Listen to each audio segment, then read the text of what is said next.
frente a un escenario en el cual estamos experimentando ya una temperatura media que ha superado 1.2 grados centígrados los periodos preindustriales y nos acercamos peligrosamente a ese nivel de referencia que fue la base para los acuerdos de París en cambio climático del 1.5 grados centígrados. El planeta... ¿Qué calor hace? Y yo tengo la culpa, tú tienes la culpa y todos nosotros tenemos la culpa. Te voy a explicar por qué. Me dijo, te voy a hacer pasar una noche caliente y me robó el ventilador.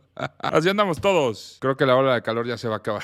La ola de calor, segundo misterio. La tercera ola de calor llegó a México desde los primeros días del mes de junio, ocasionada por la subida de intensas temperaturas en casi todo el país. Según el Servicio Meteorológico Nacional, México define una onda de calor como el periodo de 3 días consecutivos de intenso calor, donde las horas del día que registran rayos solares de más potencia son entre las 2 y las 4 de la tarde. Si ustedes me preguntaran a mí cómo definir una ola de calor, yo la definiría por 3 factores importantes. Número 1, la circulación de aire caliente de distintas masas de aire. Número 2, el aumento de temperaturas por la temporada o por efectos como el calentamiento global. Y número 3, el aumento de radiación solar que pega y es más evidente en las ciudades. Sumamos estos 3 factores y tenemos una perfectísima ola de calor que nos hace sudar y estar odiando la vida. El 2021 fue el 6º año más caluroso a nivel global, con un aumento de 1.1 a 1.2 grados centígrados, que es lo que hablaba este señor Rodney Martínez, representante de la Organización Meteorológica Mundial para Norteamérica, Centroamérica y el Caribe. Nuestro país se calienta más rápido que el promedio global. De hecho, en el 2020, que ha sido el año más caliente, hemos registrado y rebasado los 1.5 grados centígrados, les dije, y estuvimos por arriba del 1.6 grados. Esto se debe a la variabilidad natural y a la tendencia del calentamiento, advirtió el coordinador del Programa de Investigación de Cambio Climático de la UNAM, Francisco Estrada Porrúa. En conferencia de medios agregó que de 1975 es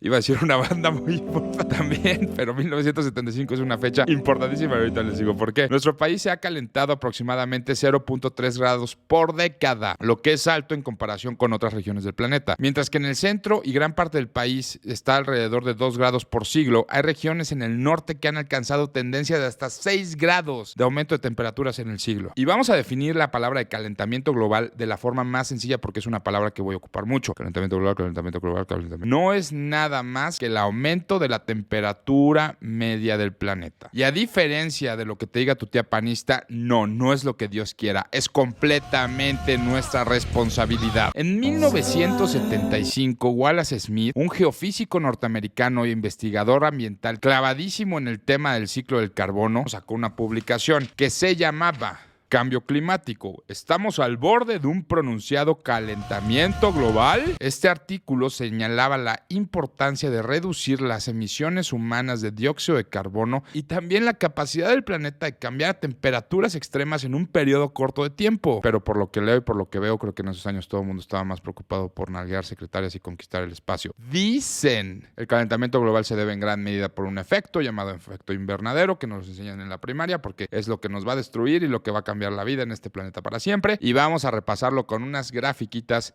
bien sencillitas. Esto de aquí en amarillo que dice sol es el sol. Esta flechota roja simboliza la radiación que llega a la Tierra. Después de que la radiación atravesara la atmósfera y llegara al planeta, calentara la Tierra, volvía a salir. Aquí lo vemos con esta flecha verde que no es tan grande como la roja, obviamente, y vemos cómo sale al sí. Sin embargo, todo esto gris, que supongo que es la atmósfera, no está marcado. Con el paso del tiempo y con nuestras emisiones de contaminantes como el dióxido de carbono, el dióxido de nitrógeno y el metano, hacen que se obstruya el ciclo natural de la radiación solar. Y entonces otra parte de la radiación queda atrapada en la atmósfera por culpa de estos gases. Y eso hace que el planeta se caliente más y te esté sudando todo.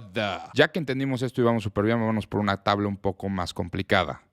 Este es el famosísimo ciclo del carbono. El carbono es bueno, el carbono es amor. Estás vivo porque tus papás se querían en algún momento y echaron pasión, pero también gracias al carbono. El carbono es uno de los elementos más importantes del universo, pero cuando los humanos lo quemamos y hacemos que se convierta en dióxido de carbono, también es el principal contaminante responsable del efecto invernadero. Una razón más por la cual este calor también es nuestra culpa. El planeta tiene una forma natural y un ciclo natural de producir y absorber el carbono. Pero aquí vemos lo que les explicaba aquí en esta fabriquita con estos cochecitos. La quema de combustibles fósiles produce dióxido de carbono, que es lo que queda atrapado en la atmósfera y no permite que la radiación solar salga del planeta. En los 2 últimos siglos, las actividades humanas han alterado gravemente el ciclo del carbono de manera más significativa en la atmósfera. Las emisiones humanas de dióxido de carbono a la atmósfera superan las fluctuaciones naturales. Si no me creen a mí, crean la Wikipedia, estamos diciendo exactamente lo mismo. ¿Qué pasa si aumenta la temperatura del planeta solo medio grado centígrado más? Nuestro mundo ya ha sido testigo en el último siglo de una vertiginosa subida de temperatura de 1 grado desde la época preindustrial hasta nuestros días. Nunca medio grado ha sido tan importante. ¡Ay, medio grado!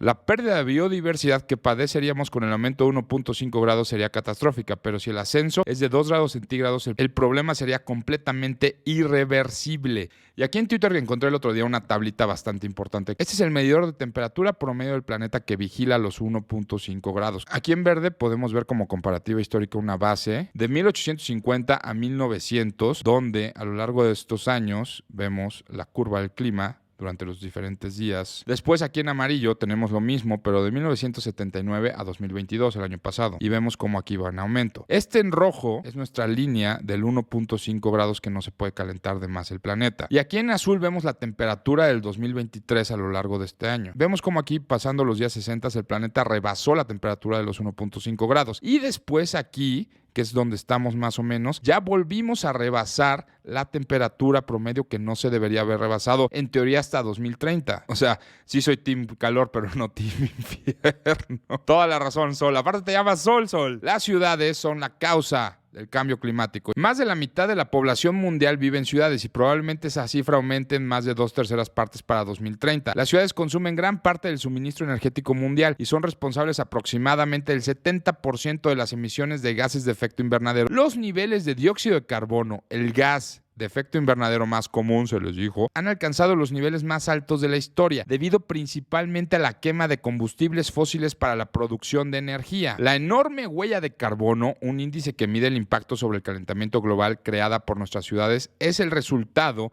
de una mala planificación y diseño. La dispersión a los suburbios con pocos medios de transporte público y hogares alejados del trabajo y de los comercios producen un aumento de coches en las carreteras, emitiendo también dióxido de carbono.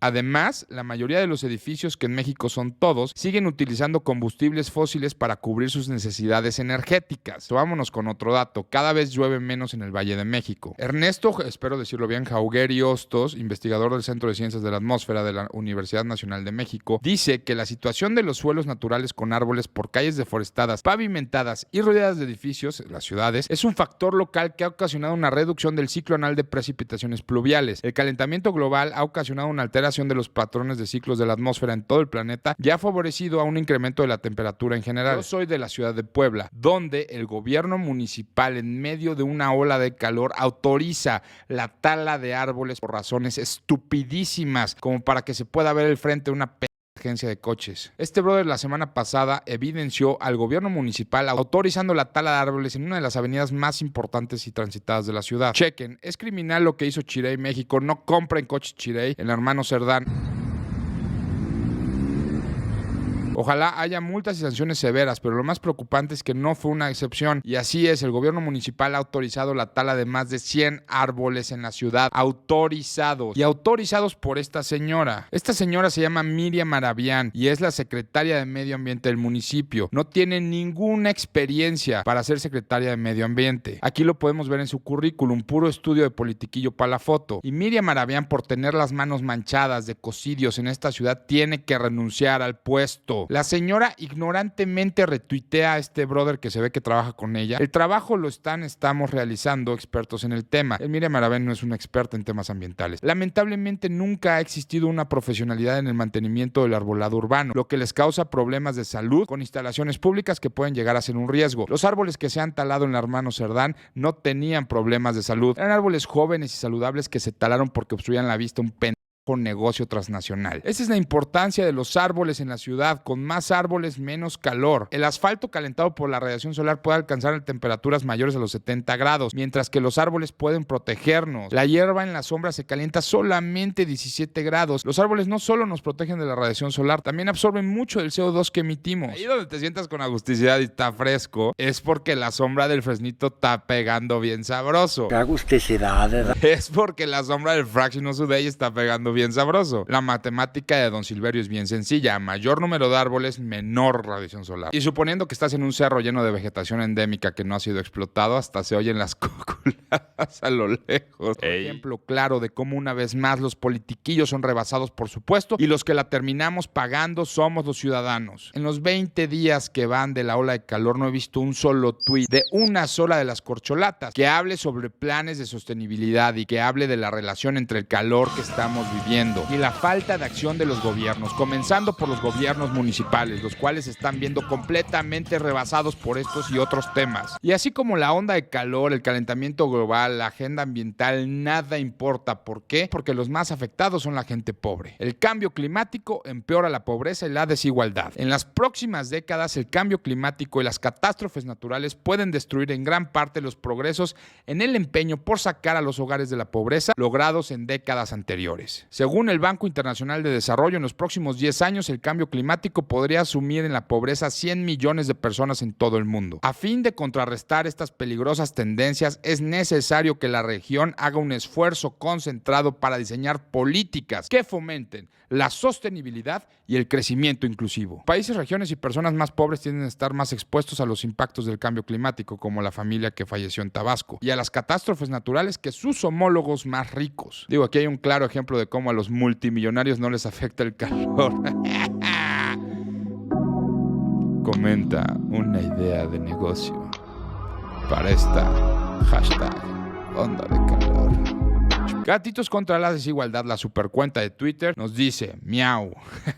Por cierto, en estas épocas que odian la vida por el calor extremo, recuerden que el 10% más rico es responsable del 50% de las emisiones de contaminantes y solo el 1% más rico es el responsable del 17% de las emisiones. Si queremos atender la emergencia climática, tenemos que abolir el consumo irresponsable de las élites globales. Y este dato lo sacan aquí de la base de inequidad mundial. El 50% de la población más pobre del planeta es solo responsable del 12% de las emisiones globales. Desde 1990, las emisiones del 1% han aumentado más que cualquier otro grupo. Esto se debe a la alza de inequidad económica dentro de los países y porque las inversiones de los ricos se han basado en inversiones al carbono. Tenemos también por aquí este artículo del New York Times, la crisis climática es culpa del capitalismo. Aquí cita a Lee Kump, que es un paleoclimatólogo que estudia los eventos históricos del clima en el planeta, y dice: el ritmo en el que estamos inyectando dióxido de carbono en la atmósfera estos días, según nuestros mejores cálculos, es 10 veces más rápido que durante el final del periodo pérmico. El final del periodo pérmico era una previa a los dinosaurios de extinción masiva que asesinó el 90% de la vida en el océano y el 75% de la vida en tierra firme. Y aquí entra el tema donde ustedes me preguntarán: bueno, Manolo, ¿pido sin popote o con popote? No es que los individuos no hayan adoptado las restricciones moralizantes derivadas de tener conciencia ecológica y de que algunos aún crean que cambios como optar por las bolsas de compras reutilizables y el compostaje, que son acciones muy positivas, claro que lo son, bastan para evitar este desastre y demuestran cuánto nos hace falta por hacer. La culpa tampoco la tiene el engaño de empresas inmorales, a menos que talen los árboles para que se vea su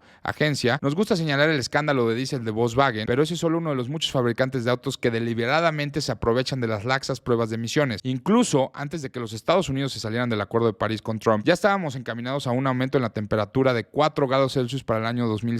Una temperatura que en épocas pasadas ha implicado que no exista hielo en ninguno de los polos. El verdadero culpable de la crisis climática no es ninguna forma particular de consumo, producción o regulación, sino más bien la manera en la que producimos globalmente, que es por ganancias en lugar de sustentabilidad. Mientras esta norma esté vigente, la crisis seguirá y, dada su naturaleza progresiva, empeorará. Como lo enfatiza un creciente número de grupos ambientales, debemos tener un cambio sistemático o morir. Debemos elegir de manera inteligente a nuestros próximos gobernantes. Debemos exigir políticas de sostenibilidad. Y ahora que en México viene una de las elecciones más importantes de la historia, debemos exigir candidatos candidatos preparados e inteligentes que puedan asumir el cargo y que puedan asumir retos tan importantes como este. Y si no crees absolutamente nada de lo que te estoy diciendo, nada más levántate temprano y ya. Tomar mucha agua. Saludos, Reina.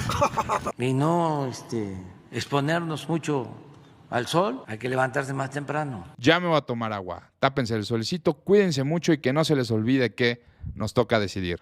Adiós.